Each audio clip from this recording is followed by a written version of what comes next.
안녕하세요. 돈의 흐름을 따라가는 머니라디오입니다. 오늘은 조금 생소하지만 미래 기술을 이야기할 때 빠지지 않는 기업을 소개해 보도록 하겠습니다. 이름은 아이온큐인데요. 한 줄로 말하자면 양자 컴퓨터라는 차세대 슈퍼컴퓨터를 만들고 있는 회사입니다. 양자 컴퓨터가 도대체 뭐길래 왜 다들 난리일까요? 우리가 지금 쓰는 컴퓨터는 아주 단순합니다. 0 아니면 1, 이 두 가지 값만을 쓰는 비트로 계산을 합니다. 그래서 계산을 할 때는 하나씩 순서대로 차근차근 해나갑니다. 슈퍼컴퓨터라고 해도 결국은 이런 과정을 엄청나게 빨리 반복하는 것이 전부입니다. 그런데 양자 컴퓨터는 전혀 다른 원리를 사용하고 있습니다. 여기서는 큐비트라는 단위를 쓰는데 이건 동시에 0이면서도 1일 수도 있습니다. 이걸 가능하게 해주는 게 바로 물리학에서 말하는 양자 중첩 현상입니다. 즉 컴퓨터가 경우의 수를 하나씩 따져보는 대신 여러 가지 경우를 동시에 계산할 수 있게 되는 것이죠. 여기에 또 하나 중요한 개념이 있습니다. 바로 얽힘이라는 현상입니다. 얽힘이란 두 개 이상의 큐비트가 서로 강하게 연결되어 있어서 하나의 상태가 바뀌면 다른 큐비트도 동시에 영향을 받는 것을 말합니다. 이 얽힘 덕분에 큐비트가 여러 개 모이면 계산 능력이 단순히 더해지는 것이 아니라 기하급수적으로 폭발합니다. 결국 차이는 이것이죠. 기존 컴퓨터는 수많은 경우의 수를 하나씩 차례로 계산해야 했습니다. 하지만 양자 컴퓨터는 중첩과 얽힘 덕분에 한 번에 동시에 그 수많은 경우의 수를 탐색할 수 있습니다. 그래서 기존 슈퍼컴퓨터로는 수십 년 걸리던 문제를 양자 컴퓨터는 몇 초 만에 풀 수 있다고 기대되는 것이죠. 이 차이가 바로 사람들이 게임 체인저라고 부르는 이유입니다. 아이온큐는 2015년 미국 메릴랜드 대학과 듀크 대학의 연구진이 세운 회사입니다. 창업자들은 양자 컴퓨터 연구를 오랫동안 해온 과학자들이었는데 그 중에는 한국인 물리학자 김정상도 포함되어 있습니다. 즉 아이온큐는 미국과 한국 연구진이 함께 만든 글로벌 색채가 강한 스타트업이라고 할 수 있습니다. 특히 이들이 상용화하려고 한 기술이 바로 트랩드 아이온 방식인데요. 원자를 전기장에 가둬 큐비트로 쓰는 방식인데 다른 기술보다 정확도가 높고 안정적이라는 장점이 있습니다. 여기서 원자를 가두는 이유는 원자가 그냥 공기 중에 떠다니면서 주변 환경 때문에 흔들려서 정보를 제대로 읽을 수 없기 때문입니다. 전기장에 가둬야 원자가 안정된 상태를 유지하고 컴퓨터가 그 상태를 정확하게 읽어 계산해 쓸 수 있는 것이죠. 다만 장비가 복잡하고 대규모 확장이 어렵다는 과제도 여전히 남아 있습니다. 아이온큐의 목표는 단순합니다. 세계에서 가장 강력하고 가장 접근하기 쉬운 양자 컴퓨터를 만들자. 그래서 클라우드 서비스와 연결해 누구나 양자 컴퓨터를 빌려 쓸 수 있게 하고 머지않아 상용화될 산업 솔루션을 준비하고 있습니다. CEO 피터 체프먼입니다. 그는 아마존에서 인공지능 관련된 프로젝트를 이끌었던 인물인데 아이온큐를 실험실의 과학 프로젝트에서 시장에 풀릴 수 있는 비즈니스로 전환시키는 역할을 맡고 있습니다. 그렇다면 이제 중요한 핵심 질문이 떠오르실 것입니다.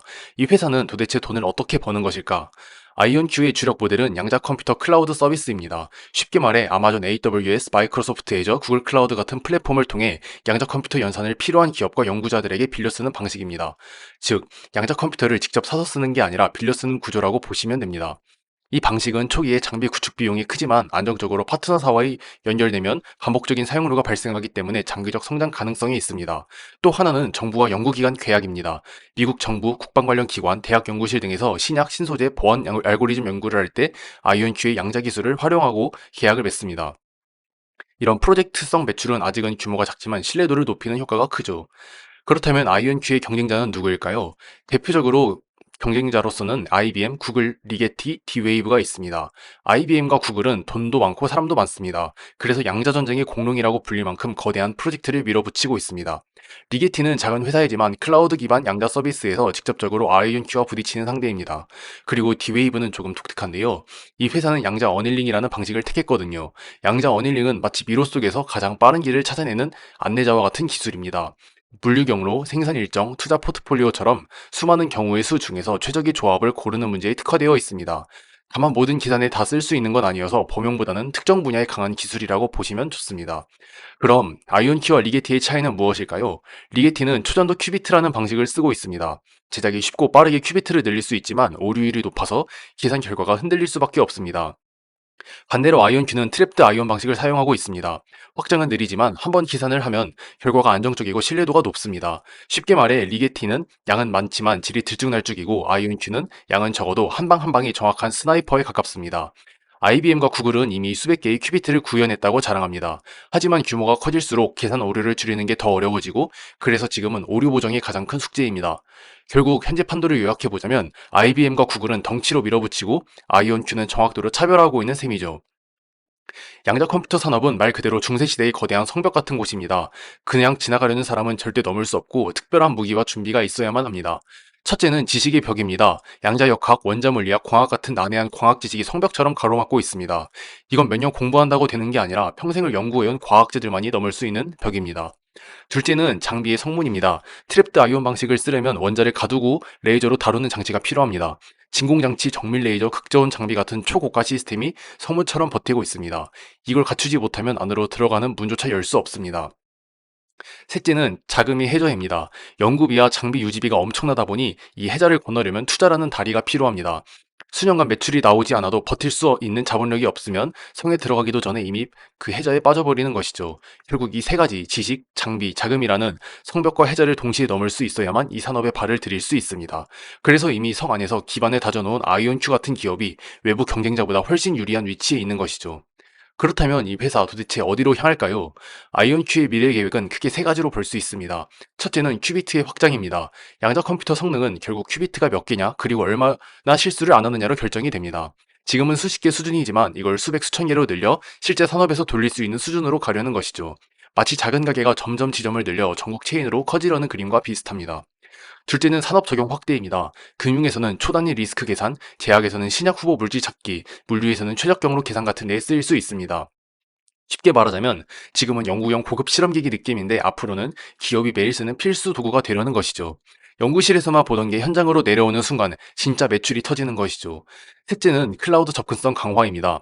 앞으로는 대기업뿐 아니라 스타트업, 대학, 심지어 개인 개발자까지 클라우드에서 양자 컴퓨터를 빌려 쓰게 만드는 게 목표입니다. 이건 마치 인터넷 초창기 연구실에서만 쓰던 네트워크가 모두에게 열리면서 세상이 확 바뀐 것과 같은 이치입니다. 하지만 기회만 있는 것은 아닙니다. 위험도 크게 네 가지가 있습니다. 첫째는 기술 리스크입니다. 양자 컴퓨터는 아직 초기 단계입니다. 실험실에서는 잘 돌아가는데 막상 대규모로 키우면 오류가 쏟아질 수 있습니다. 이건 마치 작은 모형차는 잘 굴러가는데 실제 자동차를 만들면 엔진이 터지는 것과 비슷합니다. 둘째는 경쟁 리스크입니다.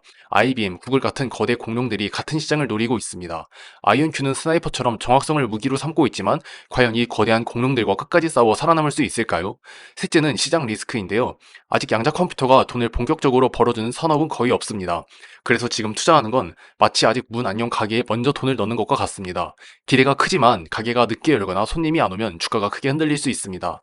마지막 넷째는 경제 리스크입니다. 금리가 높아지고 자금 사정이 뻑뻑해지면 아직 적자를 내는 성장형 기업들은 투자자들이 쉽게 등을 돌립니다.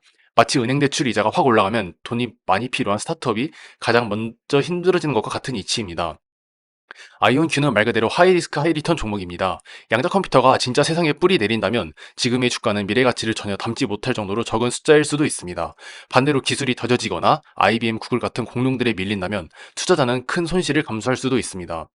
최근 주가 흐름을 보면 투자자들은 여전히 양자라는 단어에 크게 반응하고 있습니다. 실적보다는 스토리, 단기 성과보다는 언젠가 이게 세상을 바꿀지 모른다는 기대감이 주가를 움직이고 있습니다.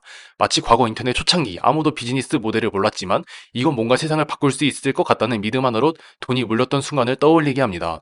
결국 투자자들에게 중요한 질문은 이것일 것이죠. 나는 아직 실현되지 않은 미래 기술에 지금이라는 시간을 투자할 수 있을까?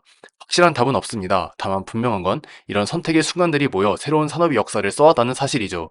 아이온큐의 성패는 단순히 한 기업의 이야기가 아니라 우리가 얼마나 미래를 믿고 투자할 수 있는가 하는 질문과도 맞닿아 있습니다. 지금까지 돈의 흐름을 따라가는 머니라디오였습니다. 감사합니다.